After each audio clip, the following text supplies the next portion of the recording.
आई, हे घे तुझं टिकलीचं पाकिट.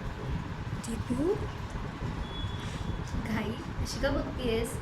अगं दीपू, किती सुंदर दिसतेस तू. कोणाची दृष्टी नको लागायला. थँक्यू.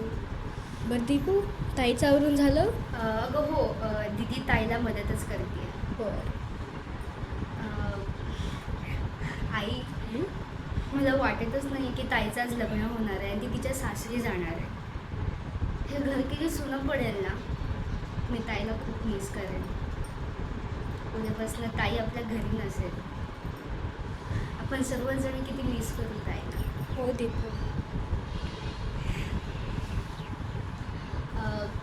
बरं आई, आपल्याला उशीर होतोय, आपल्याला जायला हवं. मी ताईचं झालं का पाहते. हो. आणि तिचं पाहते.